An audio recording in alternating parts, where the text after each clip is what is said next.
E olha só, tenho a grande honra de receber a Cristiane, que é uma grande psicóloga. Seja bem-vinda, Cris, ao nosso Vitrine Revista. Boa tarde, Júlio. Boa tarde, pessoal que está em casa.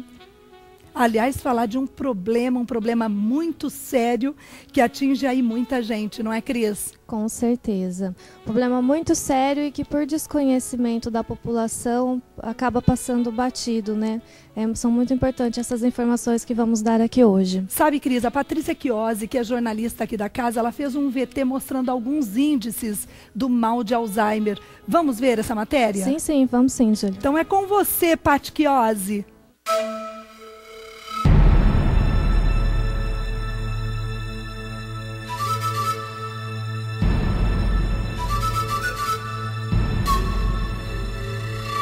Quando algumas dificuldades se instalam e funções se perdem a partir da mente, podemos estar diante do Alzheimer. Deficiência na memória e ausência de julgamentos de valor, falta de capacidades como a própria expressão de linguagem e alterações gerais de comportamento. A medicina descreve como a forma mais comum de demência neurodegenerativa em pessoas de idade. A causa é desconhecida, a cura não existe, mas possui tratamento. Ganhou esse nome por ser relatada pela primeira vez em 1906 pelo psiquiatra alemão Aloysius Alzheimer. No mundo, 25 milhões de pessoas são portadoras. No Brasil, 1 milhão. A idade é apontada como um dos fatores de risco. A partir dos 60 anos, a incidência é de apenas 1% da população. Depois dos 85, atinge de 30% a 40% da população. E depois dos 90, 60%. O histórico familiar e o sexo também podem influenciar no aparecimento deste mal. Mas também se sabe que atividades físicas e até o conhecimento intelectual podem retardar a incidência. O Alzheimer é 4 vezes mais comum em analfabetos do que em pessoas com mais de 8 anos de estudo formal. Algumas substâncias, como vitaminas do complexo B, também são apontadas como benéficas, mas há controvérsias. A redução do contato de alimentos com alumínio presente em panelas também são uma indicação. E como em tudo na vida, os hábitos mais saudáveis possíveis são o primeiro conselho, diante de uma doença onde ainda pairam muitas dúvidas e a busca de respostas.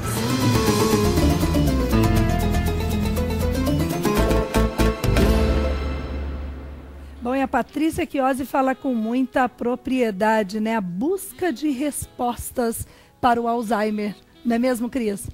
Com certeza, acho que esse é uma dos temas que a gente mais busca resposta, até porque a população vem envelhecendo, né, com a qualidade de vida, e isso vem proporcionando alguns problemas também. O mal de Alzheimer seria uma delas. Como foi relatado no vídeo, pela população, muitas pessoas não terem tido estudos, não ter a estimulação adequada, né, a estimulação neuronal adequada. O que acontece? Aquilo que não se usa atrofia. Então, o que é o Alzheimer, né? Como foi falado, é uma doença degenerativa, é uma doença onde existem atrofias, né, cerebrais, mais especificamente de hipocampo e de lobo temporal, onde a pessoa ela perde algumas funções, né? Ela tem essa deficiência de algumas funções, dentre elas principalmente a memória recente, que é a primeira, que é onde a gente fala assim, o senhorzinho, o seu João, tá caduco, né? Porque ele esquece as coisas. Esses são os primeiros sintomas, então. Exatamente, a memória recente são os primeiros sintomas.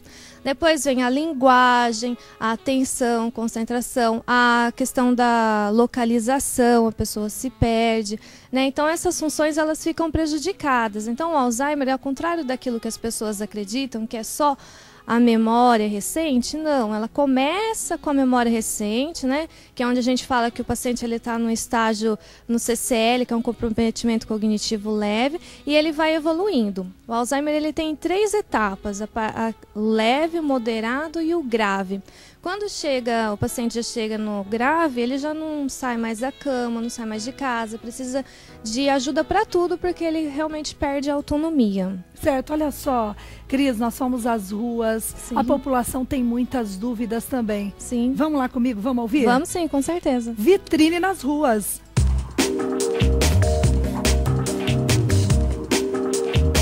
saber como que é feito o tratamento de uma pessoa que tem mal de Alzheimer. Ok. Primeiro passo, quantos anos tem essa pessoa? Né? Porque às vezes tem gente que chega para mim com 40 anos e fala: "Ai, Cris, eu tô com mal de Alzheimer". Não.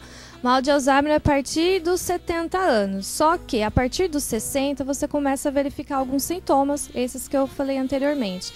Então, primeiro passo, viu que tá tendo alguma dificuldade, perdendo a autonomia, né, esquecendo as coisas, vamos fazer uma avaliação psicológica. Através dessa avaliação psicológica, avaliação neuropsicológica, a gente consegue identificar quais as funções cognitivas mais comprometidas. Tá. Verificou que existem prejuízo em duas funções, por exemplo, a função visoespacial, que é a função de você se localizar nos lugares, de você reconhecer lugares, e a função da linguagem, aquela pessoa que está esquecendo as palavras, né, esquecendo o nome das pessoas. Então, seriam duas funções cognitivas. A partir disso, a gente já pode começar a pensar em procurar um médico, né, para começar o tratamento, porque o Alzheimer ele é a combinação de dois sintomas, né, de duas funções cognitivas. Então não é somente a memória, como falam. Para ser diagnosticado como Alzheimer tem que haver duas funções. Certo, vamos voltar às ruas novamente, Sim. Que a população tem mais perguntas, vamos para lá. Oi, Júlia, eu queria saber se o mal de Alzheimer é hereditário? Ele é hereditário, existe a probabilidade sim, só que o ambiente ele conta muito mais. Aquela pessoa que é estimulada adequadamente, que estuda, que tem o hábito de leitura, que faz exercício físico, essa pessoa, a probabilidade dela desenvolver a doença é muito menor do que uma pessoa que não possuiu nenhum desses recursos, não obteve nenhum desses recursos. Certo. Agora, se você em casa tem muitas dúvidas também sobre esse assunto, liga aqui pra gente no 3315-1390, 3315-1390. Aliás, nós já temos uma pergunta. A pergunta é da Glória Maria Lupe, ela é de Arapongas. Sim. Realizar atividades como, por exemplo, crochê, tricô, palavras cruzadas é uma forma de prevenir a doença? Com certeza. Inclusive, eu até tenho um projeto que a gente desenvolve numa cidade do estado de São Paulo, que é para praticar esses exercícios. Não só palavras cruzadas, mas outros exercícios também que estimulem a atenção, concentração, a linguagem, interpretação de texto. Então, todos esses exercícios são ótimos para ajudar a prevenir. Não que a pessoa não vai ter, né? A gente tem que deixar bem claro isso, porque ainda não se existe uma prevenção, mas existem métodos que auxiliam a retardar a doença. Então, por exemplo, aquela pessoa que teria há 70 anos a doença, se ela passar a fazer bastante exercício, ela fizer exercício físico, ela vai retardar a doença para os 80. Se ela tinha tendência aos 80, ela vai passar aos 90. Assim, até que muitas vezes o paciente ele falece sem ser de Alzheimer. Certo. Olha só, Cris, nós temos uma outra pergunta, é do Pedro Henrique Cavalim, do Jardim Araxá. Ele pergunta o seguinte: o que fazer quando o paciente portador dessa doença começa a não reconhecer os familiares, hein? Como é que eles podem ajudar sem criar uma angústia, né? Evitando uma angústia para esse paciente? Exatamente. Juntando a primeira pergunta e já respondendo a essa também, qual é o tratamento? Primeira coisa, ir ao médico, né, para aderir o tratamento medicamentoso, e é muito importante também o trabalho junto com a psicóloga que vai fazer esse papel, através de técnicas comportamentais, onde nós instruímos a família, né, ela vai saber lidar com isso. Então, muitos dos comportamentos, eles têm que ser substituídos por outros, né, porque o paciente, ele já fica angustiado quando ele está com Alzheimer, ele se esquece de tudo, né, mas ele sente que algo tem de errado com ele.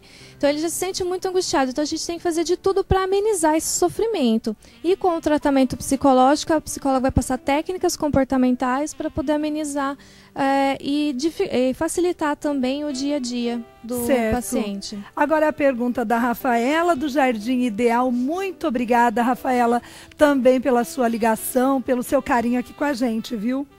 Quando o paciente não aceita a presença de cuidadores, porque ele ainda acredita que ele pode se cuidar sozinho. E aí, o que é que os familiares podem fazer nesse caso? Então, primeiramente a gente tem que verificar por que ele não aceita, né, É um trabalho difícil esse, né? A família tem que ir trabalhando aos poucos com esse paciente, mostrando para ele aonde ele já perdeu, né, a capacidade de algumas funções. Por exemplo, ele saiu de casa, muitos pacientes saem e se perdem no bairro. Então, quando ele chegar em casa, mostrar para ele, olha, você se perdeu, aconteceu isso, deixar tudo muito claro para ele.